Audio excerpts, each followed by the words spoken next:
Como é que aconteceu o yoga na sua vida, em sua mente? E depois o Vedanta? Ok, Lá do yoga começo. começou... então, eu tinha 19 anos, eu dançava numa companhia semi-profissional, e eles introduziram o yoga como preparação física para dança contemporânea. E então, tive algumas aulas na companhia de dança, achei aquilo incrível, e fui fazer em paralelo, até por prescrição deles. Como era uma companhia semi-profissional, eles não podiam bancar para todo mundo.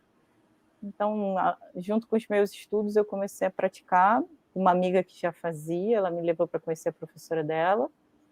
E aí eu fiquei alucinada, porque lidando com o corpo por muitos anos, com esportes, com dança e tudo mais, as transformações que a prática de yoga 3 vezes por semana, 1 hora de aula, 1 hora e meia de aula, fizeram, até para a dança, para a minha percepção, para a minha digestão, para o meu sono, né?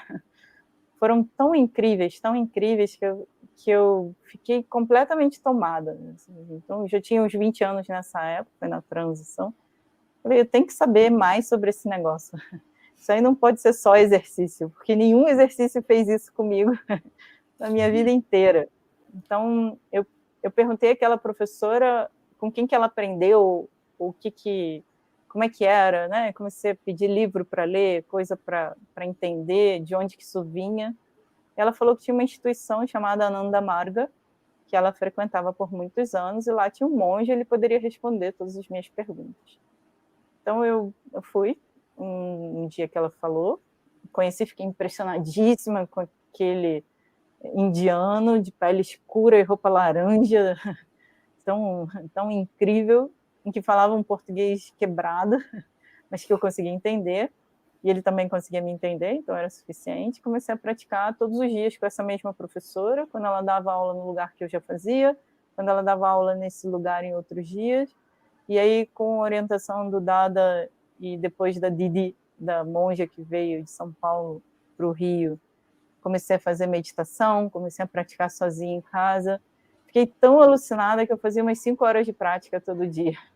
Umas 3 horas de meditação, umas 2 horas de asana e vi uma transformação. Virei vegetariana, comecei a estudar Sankhya, porque o Dada começou a ensinar, comecei a estudar sânscrito, achei um professor de sânscrito na UERJ ensinando de graça, que tinha acabado de voltar da Índia, estava com um projeto para os alunos. Enfim, mergulhei. E aí... Eu estou pensando justamente isso, mergulhou no assunto. E aí, em paralelo à faculdade, o trabalho, os anos foram passando, aí me afastei da Ananda Marga por conta do trabalho, do estudo, mas continuei praticando por mim mesmo, ia lá quando dava e foi ficando cada vez mais escasso. Mas aí encontrei outros grupos, descobri outros grupos, né? Aí satsanga, de um satsanga para outro satsanga, né? Vai ter um satsanga não sei aonde, vai ter um satsanga não sei aonde. Então, de um satsanga para outro satsanga, aí conheci o grupo da Ama, conheci o grupo dos Hare Krishnas, do Ramana Maharishi, de um de outro, Brahma Kumaris, então me acompanhou por muitos anos, as leituras, tinha um programa no rádio também da Brahma Kumaris, então todos os dias de manhã eu escutava, enfim, foi assim, foi tomando vulto até que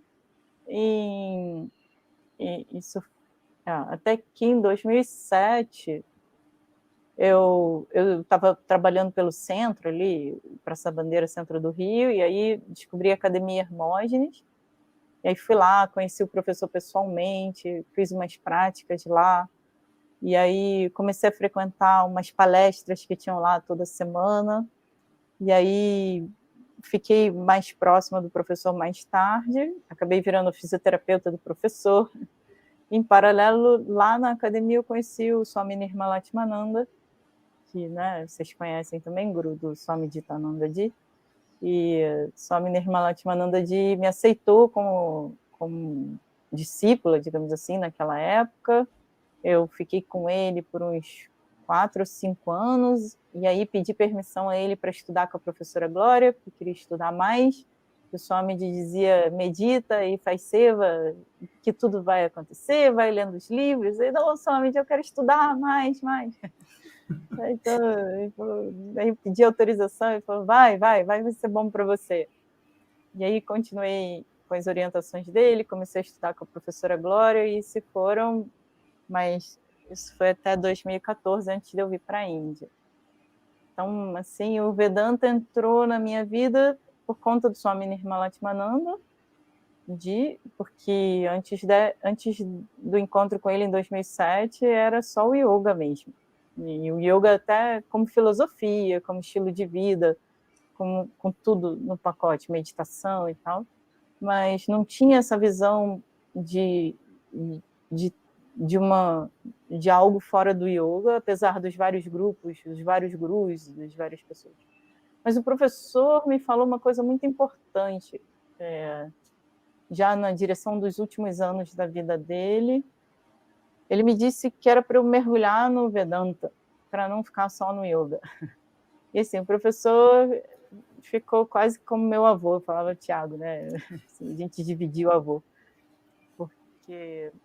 Então, ele me falou que se ele fosse mais jovem, ele se dedicaria mais ao Vedanta, mas como ele já estava bem mais velho, assim, a vida já estava se acabando, não dava para ele, mas que era para eu fazer isso.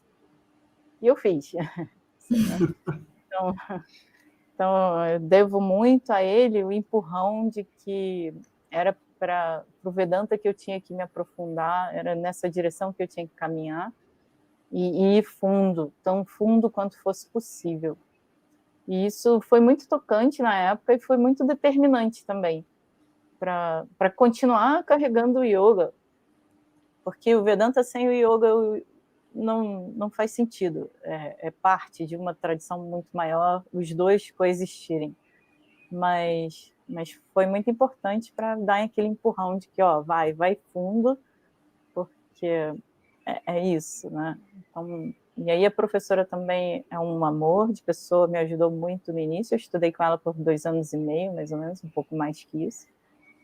E aí vim para a Índia para passar 3 meses, viajando com a mochila nas costas, encontrar o Swami Dayananda, que já estava mais velho e enfim, podia, né, deixar esse mundo a qualquer momento, e doente também, com dificuldades, e aí acabei ficando por 8 anos e meio. Então, os 3 meses ainda não acabaram.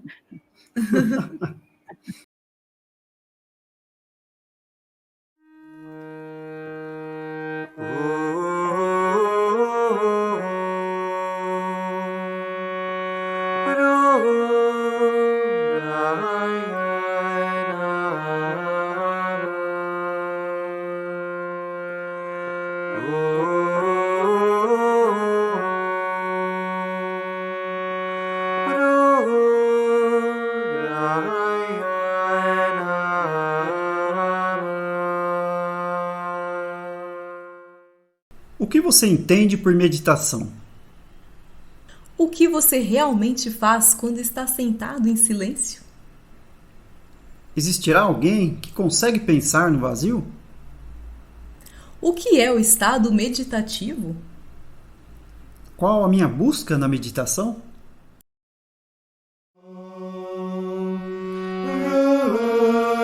Rudraya